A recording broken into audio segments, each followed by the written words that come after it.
Hello दोस्तों, जय मसीह की। उम्मीद करता हूँ आप सब अच्छे होंगे क्योंकि हमारा परमेश्वर हमारे साथ में है। और दोस्तों, मैं आज एक मूवी देख रहा था तो उसमें मुझे कुछ क्लिप्स जो है, मूवी तो सारी अच्छी थी, मूवी मैं अभी नहीं बताऊंगा। मूवी हम लोग क्लिप्स देखेंगे तब पता चलेगा कौन सी मूवी देख रहा था। तो मुझे कुछ क्लिप्स जो है अच्छे लगे थे तो मैंने वो आप लोग के लिए उनको अलग से किया। और वो क्लिप्स देखते हैं और उसके बाद कुछ बातें करेंगे। एक बीज बोने वाला बीज बोने निकला। बोते हुए कुछ बीज मार्ग के किनारे गिरे और रौंद डाले गए और पक्षियों ने उन्हें चुग लिया। और कुछ पथरीली भूमि पर गिरे। जब वो उगे तो पानी न मिलने के कारण वे सब मुरझा गए। और कुछ झाड़ियों के बीच में गिरे। झाड़ियों ने साथ साथ बढ़कर उन्हें दबा दिया।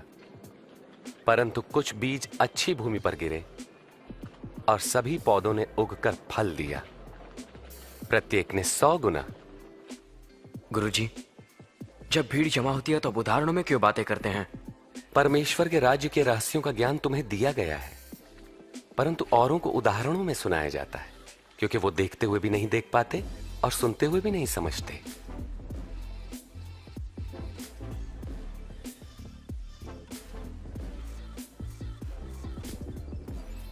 इस उदाहरण का अर्थ यह है,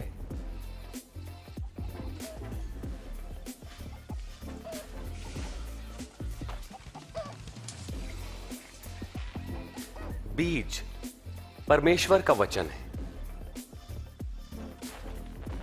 मार्ग के किनारे गिरे बीज उन्हें दर्शाते हैं जो वचन सुनते हैं, पर शैतान आकर उनके मन में से वचन चुरा लेता है ताकि वे विश्वास करके कहीं मुक्ति न पालें। पथरीली भूमि पर गिरे बीज उन्हें दर्शाते हैं जो वचन सुनकर आनंद से ग्रहण करते हैं, पर जड़ नहीं पकड़ पाते। वो कुछ देर तक विश्वास करते हैं और परीक्षा की घड़ी आने पर टिक नहीं पाते। झाड़ियों में गिरे बीज उन्हें दर्शाते हैं जो वचन सुनते हैं, परंतु जीवन की चिंताओं, धन, मोह व भोग विलास में फंसने से उनके फल कभी नहीं पकते। वे बीज जो अच्छी भूमि पर गिरे उन लोगों के प्रतीक हैं जो वचन सुनकर उसे भले और आज्ञाकारी मन से ग्रहण करते हैं और फलवंत होने तक उन्हें संभाले रखते हैं। इसलिए सचेत रहो कि तुम कैसे सुनते हो, क्योंकि जिसके पास है उसे और दिया जाएगा और जिसके पास नहीं है उससे वो भी ले लिया जाएगा जो उसके पास है। गुरुजी, हाँ दोस्तों, क्लिप्स देख ली, कैसे लगी? उम्मीद करता हूँ अच्छी लगी होगी। तो आए हम लोग इसके लिए थोड़ा सा बात करें। इसमें अभी आप लोगों ने देखा होगा, मैंने भी देखा कि इसमें जो बोला गया है कि एक बीज बोने वाला बीज बोने निकलता है। तो जो बीज है वो परमेश्वर का वचन को दर्शाया गया है। तो आए हम लोग थोड़ा सा उसके बारे में जानते हैं। मैं भी जानना चाहता हूँ क्योंकि आप तो हो सकता है मेरे से ज़्यादा जानते होंगे, लेकिन चलो थोड़ी सलाह मशवरा हो जाए, कुछ मुझे सीखना मिलेगा, कुछ आपको सीखना मिलेगा। तो आए हम लोग कुछ बातें करें। तो इसमें जो है बीज के बारे जो बताया गया है, इसमें बोते समय कुछ बीज जो है मार्ग के किनारे गिर जाता है और रौंदा जाता है और आके पक्षी चुग लेते हैं। वो किसको दर्शाता है? वो दर्शाता है, इन लोगों को दर्शाता है जो परमेश्वर का वचन सुन लेते हैं लेकिन शैतान आके उनके मन से जो है वो चरा लेता है ताकि कहीं ये विश्वास करके कहीं मुक्ति ना पाले ना। तो यहाँ एक क्वेश्चन मार्क आता है, अपने मन में एक क्वेश्चन मार्क करना है, मैं कहाँ हूँ? बस मेरा यही है और कुछ नहीं है, इतना ही कहूँगा। क्वेश्चन मार्क करें अपने आप पर थोड़ा कि मैं कहाँ हूँ, मैं कौन सी भूमि में हूँ। तो आगे में जो लिखा है, आगे में कुछ बीज जो है पथरीली भूमि पर गिरे और जब वह उगे तो पानी ना मिलने के कारण वह मुरझा गए। ठीक है। तो इसमें जो है प्रभु यीशु ने जब उसका शिष्य जो है उसको पूछता कि प्रभु आप सारी जो बातें हैं उदाहरणों में क्यों करते हैं? तो आप लोगों ने वीडियो क्लिप तो देखी है।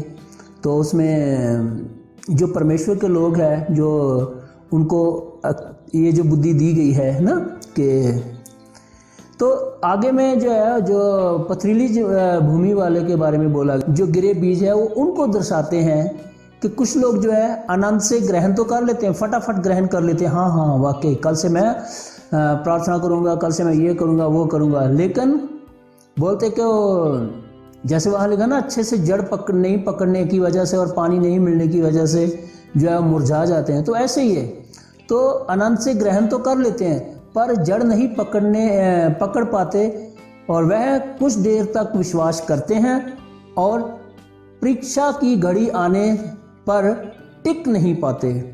तो फिर से सेम सवाल, हम कहाँ हैं?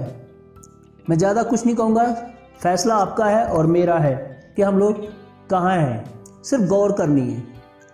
आगे में देखते हैं जो झाड़ियों में जो गिरता है बीज, तो प्रभु यीशु ने अपने शिष्यों को अलग से एक चीज़ बताई थी, जो उदाहरण में जो पहले बता दिया था बाहर में, और अंदर में आके जो अपने शिष्यों के साथ प्रभु यीशु बैठते हैं तो वो कहते हैं कि झाड़ियों में के बीज उन्हें दर्शाते हैं जो वचन सुनते हैं परंतु जीवन की चिंता और धन मोह और भोग विलास में फंसने से उनके फल कभी नहीं फलते। तो कभी नहीं फलते ना, तो क्या हम लोग कहाँ, अगर फल नहीं रहे तो सेम कहाँ हैं हम लोग? आगे में परमेश्वर का वचन जो है, परंतु कुछ बीज जो है अच्छी भूमि पर गिरे ना, अच्छी भूमि वाले जो गिरे हैं वो किन्हें दर्शाते हैं? वे बीज जो अच्छी भूमि पर गिरे वे उन लोगों के प्रतीक हैं जो वचन सुनकर भय और आज्ञाकारी मन से ग्रहण करते हैं और फलवंत होते हैं, फलवंत होने तक उन्हें संभाले रखते हैं। Praise the Lord, hallelujah. प्रभु यीशु ऐसे लोगों को आशीष दे परमेश्वर। और यहाँ हम लोगों ने देखते हैं कि अभी फिर से मैं वही सेम चीज़ बोलूँगा, क्वेश्चन मार्क, हम कहाँ हैं? हम अच्छी भूमि वाले हैं ना, क्या है? अगर नहीं है तो आज मेरे दोस्तों विचार करने का एक विषय है कि कहाँ हैं हम लोग। आज संडे की सेवा थी तो मैंने संडे में हम लोग अपने एरिया में जो हमारे दो तीन फैमिलियाँ मिल के हम लोगों ने आज प्रेज एंड वर्शिप की और वहाँ भी मैसेज शेयर किया। तो वहाँ मैसेज में मैंने रोमिया जो है वो 8 की हम लोग 1 से 11 तक पढ़ा था, तो मेरा वो विषय नहीं है। तो उसमें भी मेरे को ये सारी चीज़ें मिलती है कि जो परमेश्वर के डर भय में रहते हैं, जो परमेश्वर के आत्मा से चलते हैं, जो संसारिक होकर नहीं चलते, आत्मिक होकर चलते हैं, तो उन लोगों के ऊपर दंड की जो है आज्ञा नहीं होगी। वो आप पढ़ लेना, मैं मेंशन कर दूंगा वो वर्स। तो आए हम लोग दोस्तों विचारें कि हम लोग कहाँ हैं ना। हम लोग अच्छी भूमि है जहाँ हम लोग अभी वो जो पत्थरों में गिरा है, ना झाड़ियों वाला है, ना जो रास्ते में गिरा है, कौन से हैं हम लोग? थोड़ा विचारें। अगर और अपने आप को परमेश्वर के सामने, मेरी हर वीडियो में कोशिश यही रहती है कि अपने आप को सरेंडर करें परमेश्वर के सामने। जब तक हम लोग अपने आप को सरेंडर नहीं करते तो हमारी अपनी कोशिश जो है वो बेकार है। क्योंकि आज भी जो मैंने अभी जो बोला है रोमिया 8 की जो है, रोमिया 8 में अगर हम लोग देखते तो वहाँ वही चीज़ मिलती है कि हम लोग संसारिक होके कुछ नहीं कर सकते, आत्मिक होके अगर आत्मा की खोज करते हैं तो सब कुछ हो सकता है। तब ये वचन हमारे जीवन में काम कर सकते हैं। तब हमारा ये जो हृदय है, जो हमारा ये जो है हृदय, यहाँ एक अच्छी भूमि की तरह हो सकता है। यहाँ इसको अच्छी भूमि की तरह बनाना है। अच्छी भूमि बना के जब हम लोग उसको बढ़िया से उसको तैयार करते हैं खेती के लिए, जो बीज वहाँ बोया जाता है तो फलवंत होता है। तो मैं इस वीडियो को यहीं ख़त्म करता हूँ क्योंकि मुझे उम्मीद है कि आप लोग समझ गए हो कि मैं क्या कहना चाहता हूँ। तो दोस्तों समय बहुत कम है, अभी भी मौका है कि हम लोग प्रभु के वचनों की कदर करें, उसको एक्सेप्ट करें और उसके ऊपर चलने की कोशिश करें। तो दोस्तों यहाँ एक इम्पॉर्टेंट बात ये है, तो आपको क्लिप्स जो देख चुके हो वहाँ एक चीज़ लिखा है, क्योंकि कहीं हम लोग वैसे तो नहीं है, मैं वो बात बोलने जा रहा हूँ। ये प्रभु यीशु ने अपने शिष्यों से वहाँ जो और भी बैठे थे उनसे कही थी। तो वहाँ कहा गया था क्योंकि वह देखते हुए भी नहीं देख पाते और सुनते हुए भी नहीं सुन पाते। तो यहाँ हम लोग कैसे हैं? फिर मैं वही सेम चीज़ बोलूँगा, ये कहीं हम तो नहीं है वो कि जो हम लोग चर्च जाते हैं, कॉटेज मीटिंग में जाते हैं और भी यूट्यूब से भी बहुत सारे वचन देखते हैं, तो कहीं ऐसे तो नहीं है कि जो सुनते हुए भी देखते हुए भी नहीं देख पाते, सुनते हुए भी नहीं सुन पाते। यीशु जी ने ये बात वहाँ कह रहे थे, आपने नोट किया ना, नहीं किया, नहीं तो दोबारा क्लिप देखिएगा। इसलिए सुचित रहो कि तुम कैसे सुनते हो। वहाँ एक चीज और बोला गया है, जिसके पास है उसे और दिया जाएगा और जिसके पास नहीं है उससे वह भी ले लिया जाएगा जो उसके पास है। तो मेरे प्यारों, कल को ऐसा ना हो कि यहाँ ये नहीं है, मैं जो मेरी समझ में आया, तो यहाँ मेरे कहने का मतलब है कि जो उसके पास बुद्धि ज्ञान है, जो उसके पास जो समझने की शक्ति सामर्थ्य है, कल को वो भी, अगर हम लोग परमेश्वर के वचन से चलते हैं, तो मैंने रोमिया बार बार बोल रहा हूँ, उसको थोड़ा जरूर पढ़ लीजिएगा। पूरी बाइबल तो मैं मेंशन नहीं कर सकता ये कि 10 मिनट की वीडियो में।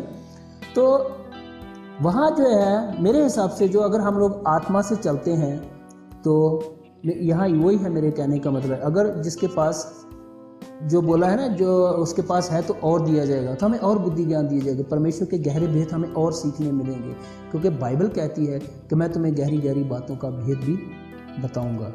तो इसलिए इस बात पे जरूर गौर करें। तो सबको जय मसीह की, परमेश्वर सबको आशीष दे।